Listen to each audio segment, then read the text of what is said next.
Okay. All right. Good morning, everybody. I,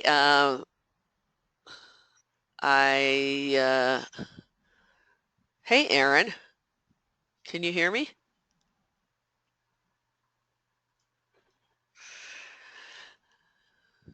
Okay. All right. So what I want to do Hello. today, hello. Hi. Sorry, it's Deetra. Hi, Deetra. Hope your radio show went well today. Thanks. Just Okay. driving back from it. All right, great. Good. Well, I'm just getting ready to get started. And today I want to talk about calls to action because I've noticed that a lot of the videos that I see come across my desk have calls to action that say something like, call me, I'd really like to work with you, or which is an especially not effective call to action because we are asking people to take a pretty big risk to call you if they don't know you or if they're just getting to know you through your videos. That might be too much of a risk that they're willing to take because once they get on the phone with you, they don't know if you are going to try to sell them something and they're going to be uncomfortable or put in a position that they don't like. So we have to kind of think of a way to make it easy for them to take the action that you want them to take that doesn't require a lot of risk. And another call to action that I see that people use frequently is visit my website for more information. And I'm going to talk about that in a minute and just how you can make that a little bit more powerful. But before we do that, I want to give you some background here. Many of you have seen this infographic that I had created for our business many years ago now, but it shows the different components of content marketing really. And video, of course, is the biggest because that's our thing. But we have writing here, which could be your newsletter and blogs or being part of Sort of Success magazine. And we have speaking, which is podcasts or webinars or your live presentations, and then the social media efforts that you do. And these are all really integrated. So you go out and you do a webinar or a podcast or a live presentation, you collect email addresses and you put them on your newsletter list. And so now they're on your newsletter list.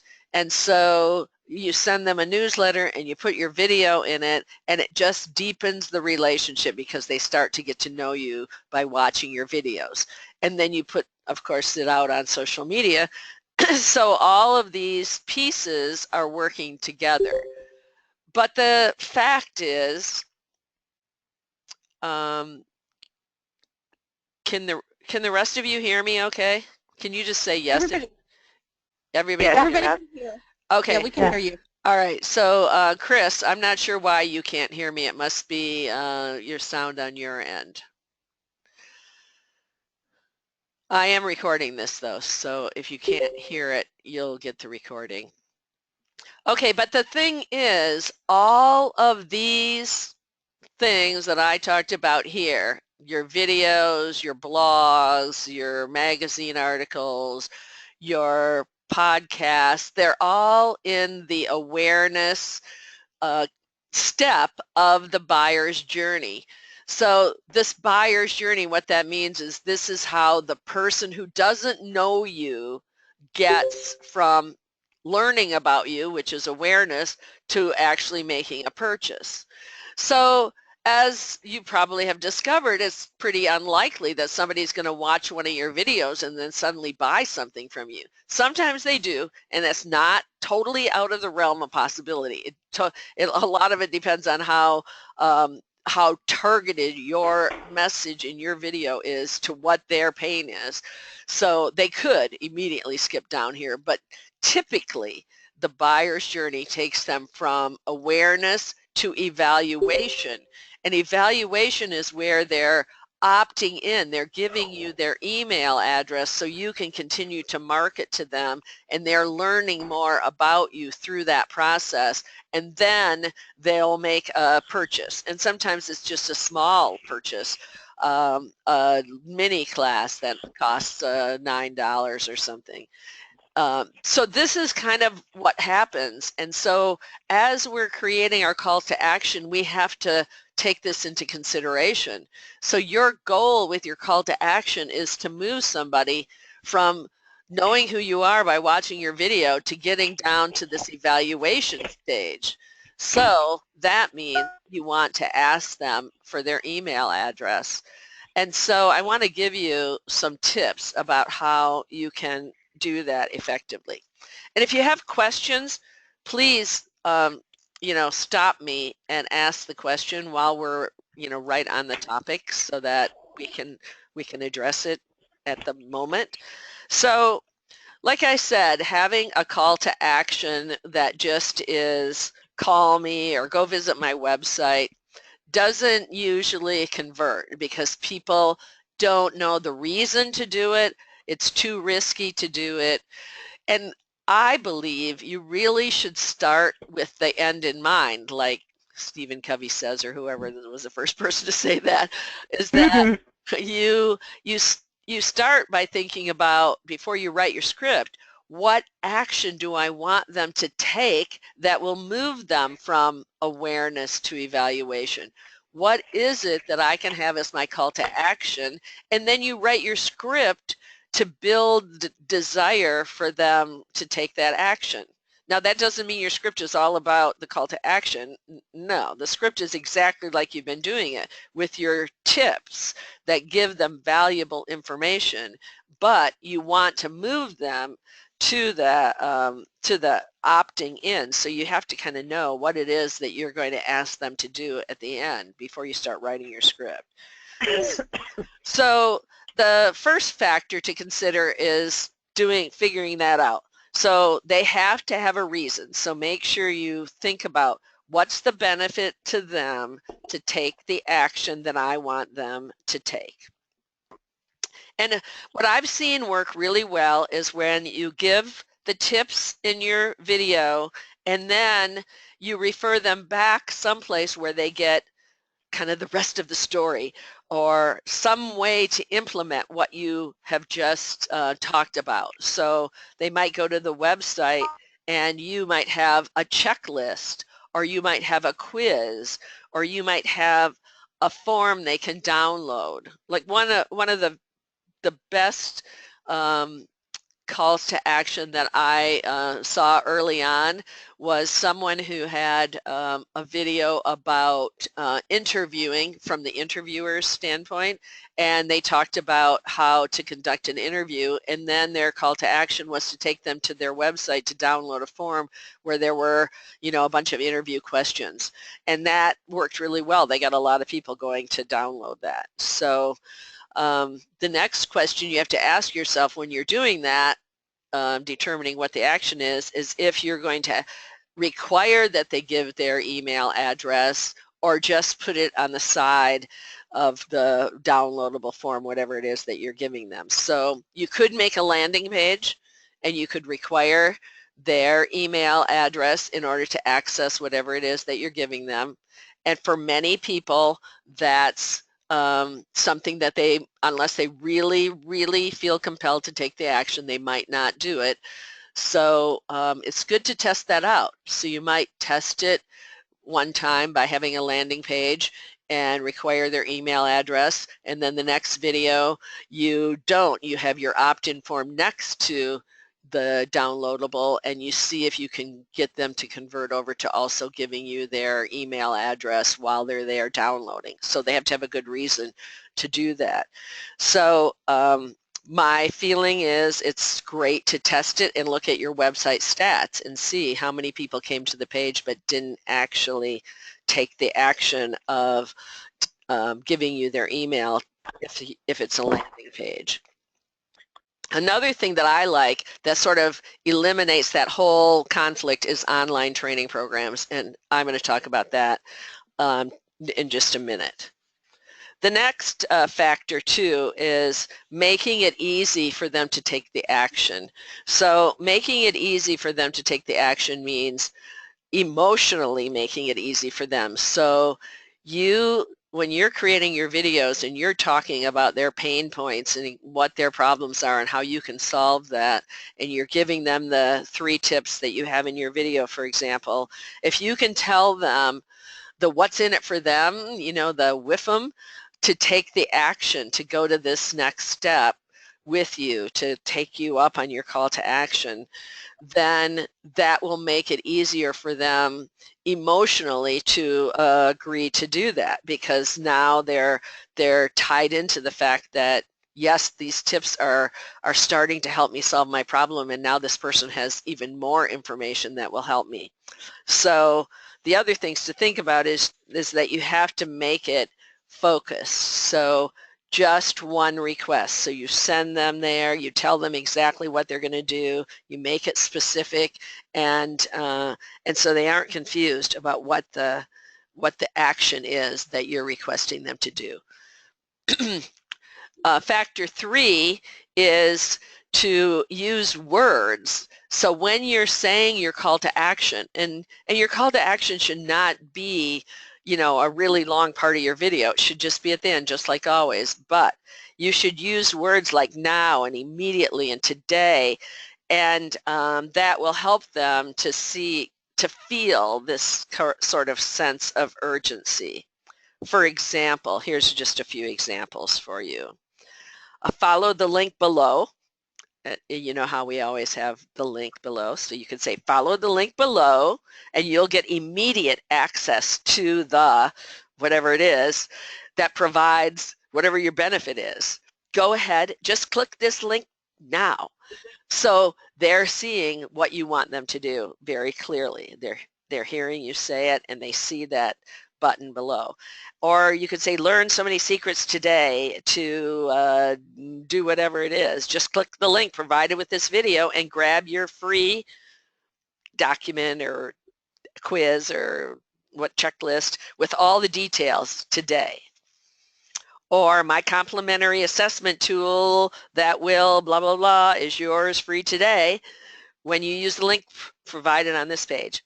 And then you could even add something that signing up will take you less than 60 seconds and you'll have access to the report immediately, which also helps them to see that this is not going to be a real time consuming thing. So that's how you do it, to make sure that you get people excited about not moving on from your video and doing something else and thinking, oh, I'll come back later and I'll click and get that. But instead you want to build up their desire to do it right now before they leave.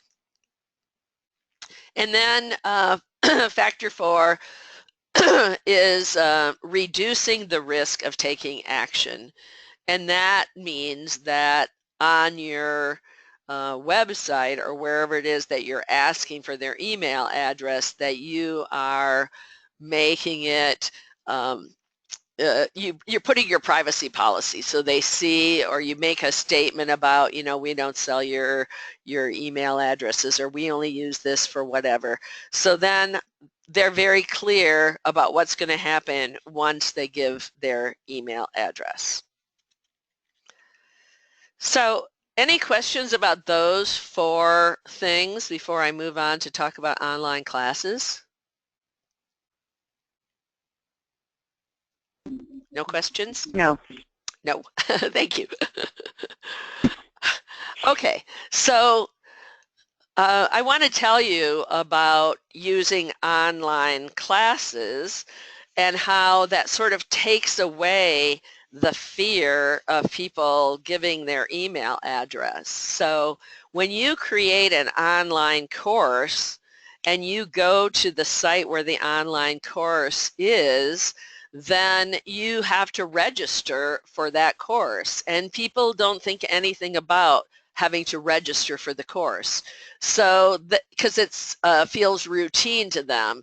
it doesn't feel the same as you asking for their email address on your own website. So they're going to an independent website, they're registering for your course there. So I feel like that's a really great great way to get around that that risk factor. But I also feel like this is a really good strategy as far as taking the next step with you, because they can learn about you. So I want to show you this. I want to show you this platform that we're creating called Thought Leaders Online Courses, and we have a couple courses set up here. Here's Diane's. We've been, oh, this is the wrong version of this. Just a minute, I gotta go log in, I'm sorry. I thought I had this set up on my thing and it must have gone away, so hang on one second.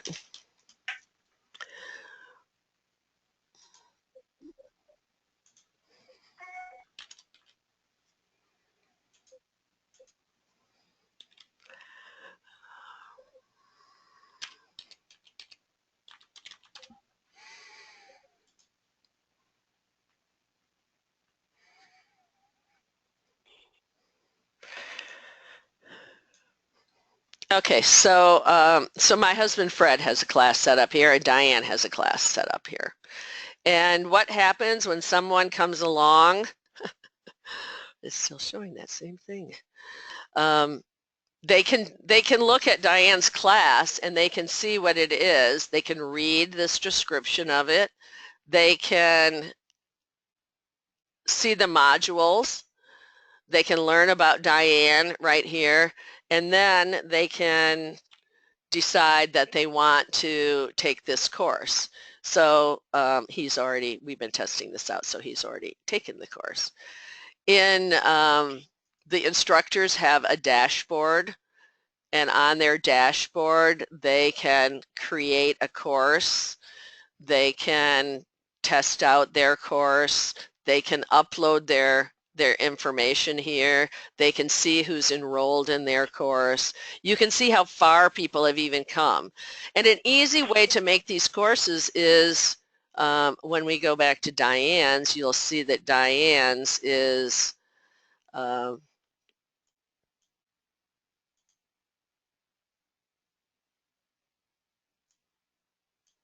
Diane's is just a written course. It has 3 modules and it's PDF downloadables or written. Fred's course happens to be video, so he's got videos on his. They can be audio, it can be like a webinar. It could be a webinar that you've already done and you want to put it up here. You can have courses that have prices, or they can be free. I suggest for your call to action that you use free courses and not charge, and then at the end of that course they can go and look at the I'm trying to get to Diane's. They can go and look at what you offer that costs.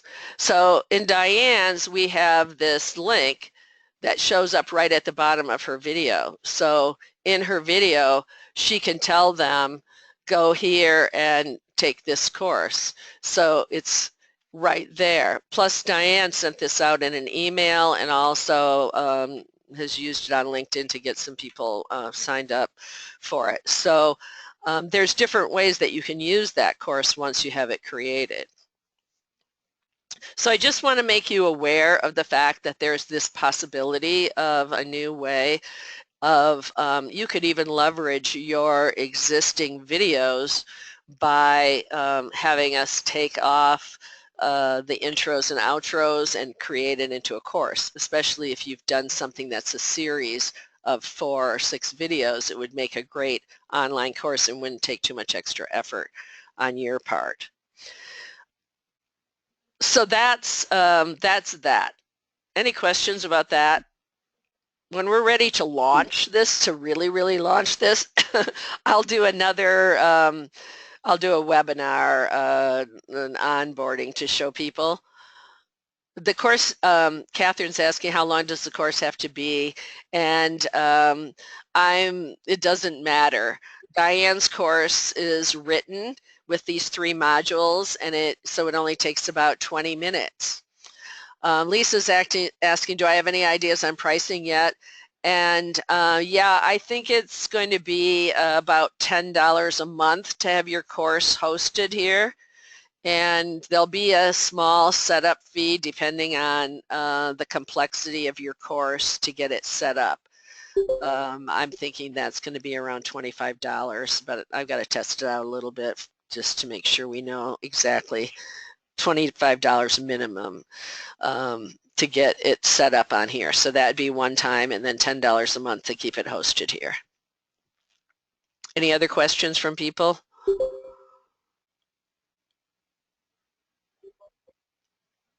Okay, so we'll talk about that more when we're ready to launch it, and which hopefully will be in the next couple of weeks. Beth says this is something I've been wanting to do forever. Okay, good. I think I might have missed a comment right before yours. Let's see. Oh, when we do charge for a course, how does that work? Okay, so when you charge for a course, that comes through this system, and you will get your money through PayPal. And if you have people that you want to give a coupon code to, you can have a coupon code for certain people. If you have affiliates that you want to have market your affiliate, with an affiliate link to market your course, we can have that set up for you as well, so that all of that paperwork is kind of handled for you. Any other questions?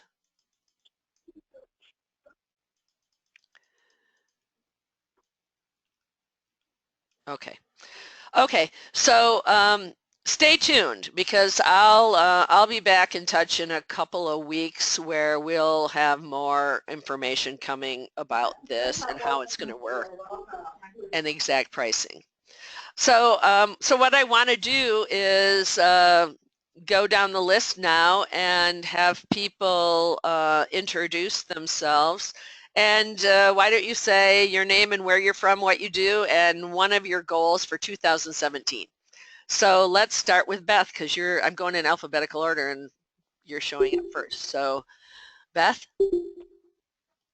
Yep. I have to unmute myself. Hello, everybody. Can you hear me, Pat? Yes, I can. Okay, great. So I'm Beth Caldwell. I am from Pittsburgh, Pennsylvania. I am celebrating 1 year with Biz TV shows and have had the busiest week in December, like the week between Christmas and New Year's, that I've ever had in my business. I had so many people that wanted to work with me this past week. And every one of the people this week came from seeing my Biz TV video on LinkedIn. Excellent. So that was really cool. Yeah. I have a new book coming out in March, and so this is this for me right now. I am building my list to anticipate that book launch. And one of my goals for this year is to go to 3 new cities on my book tour. This will be my 5th book. Excellent. That's great. Great. Thank you. Michelle Conti, you're next up. Hi, can you hear me? Yes, I can.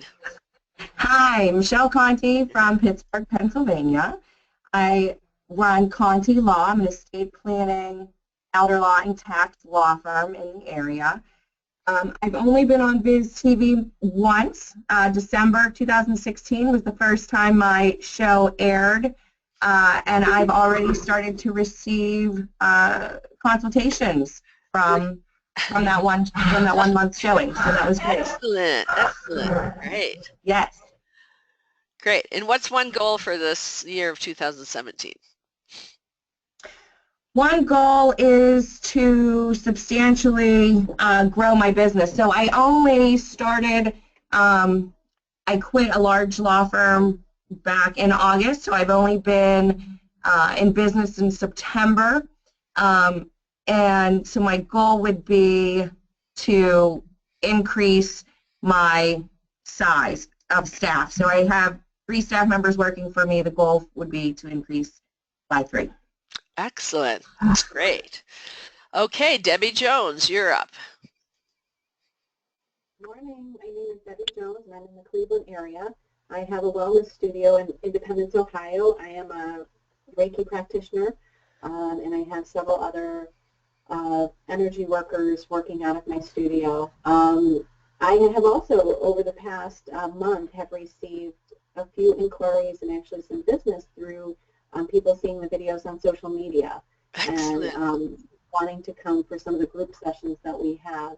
And my goal for 2017 is to increase my private practice. So having more individual sessions with people and just helping people that are in the corporate environment.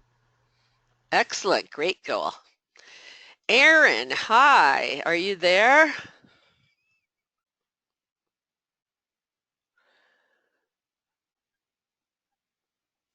Erin, somebody's under Erin's name. Is that you, Diane?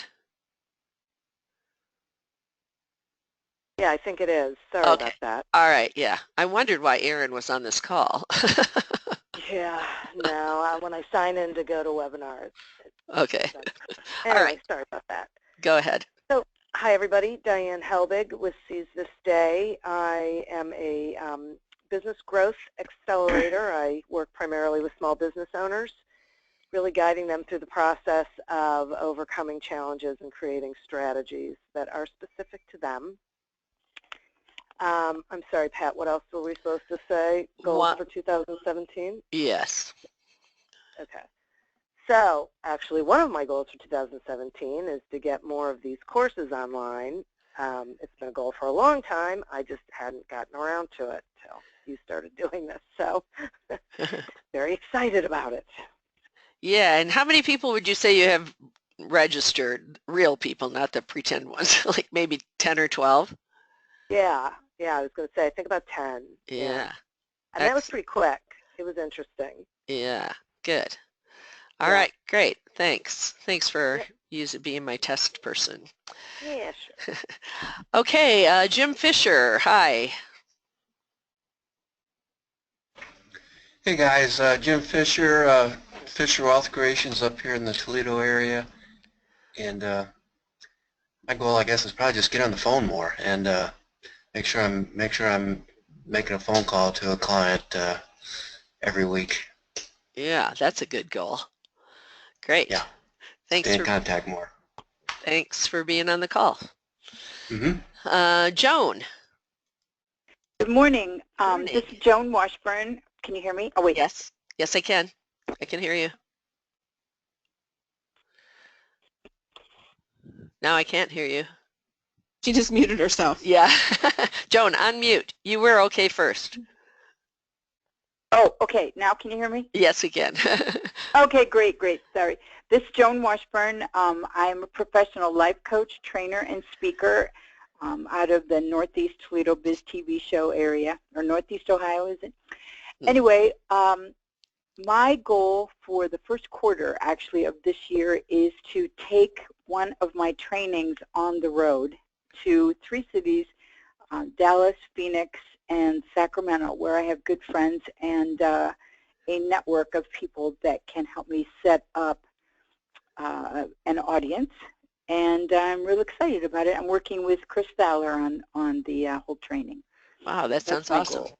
Very good. Yeah, it'd be fun. Great. Yeah. Be fun. Good. Catherine. Unmuting. Hi, this is Catherine Burek, and I'm the interview doctor. I focus on individuals and corporate clients who are trying to improve their hiring process.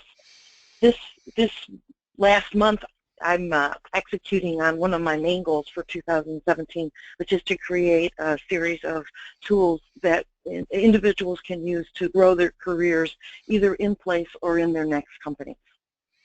Excellent. Sounds great. Good. Chris, are you able to talk?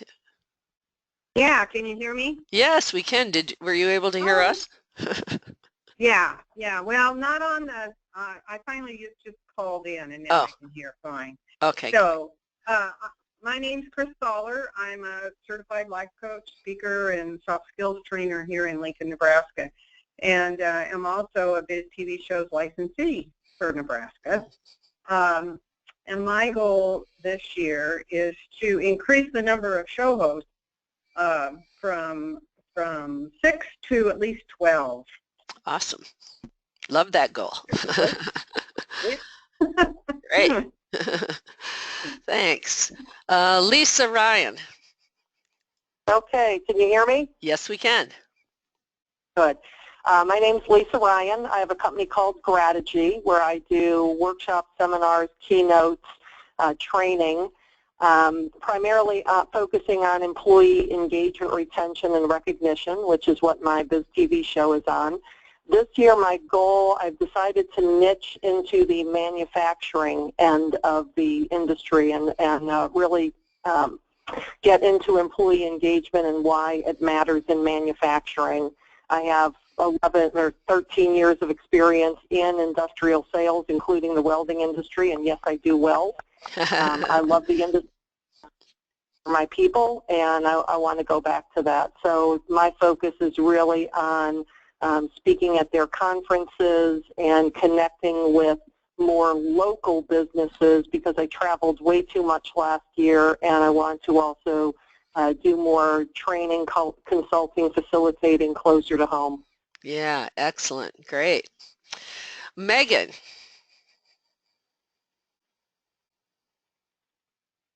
I'm Megan Patton with ODA Strategy, and I'm a business strategist who works with busy, driven people who have a passion to grow their business. My goal for 2017 is to finish. I've been working on a service line remix in terms of the different things I offer. So my goal is to really finish that and then hone in on a couple of new service lines. Great. Still in progress. Sounds good. Deetra, are you still there? I am. Okay, go ahead. All right, Deetra Hickey from Toledo, Ohio. I am the owner of Serenity Health and Wellness Center. It is a wellness spa in both the city of Maumee and outskirts of Toledo, and also we recently opened in Perrysburg, Ohio in June.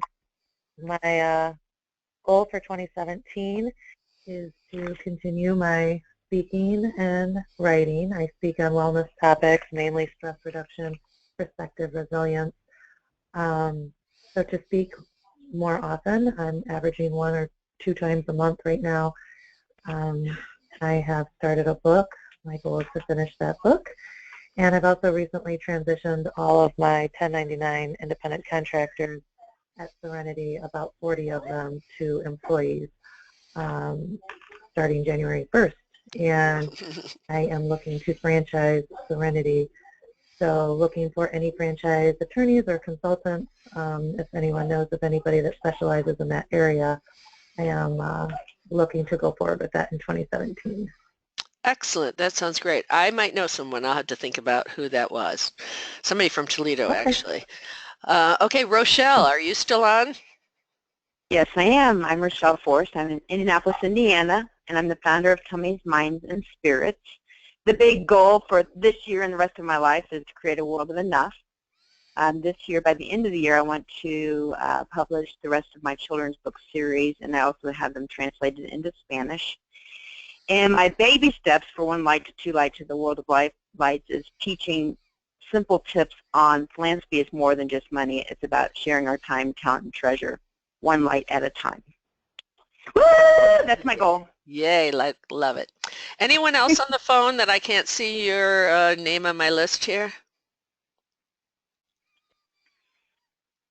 No, going once, going twice. Okay, well, Happy New Year, everyone, and thank you so much for coming on the call this morning. I'll have the recording posted later today, and if you have other questions or suggestions for the online training platform, just send me an email. I'd love to hear your ideas. Thanks a lot. Talk Thanks, to you Pat. soon. Bye-bye. Thank you. Have a great day, everybody. Bye. Bye.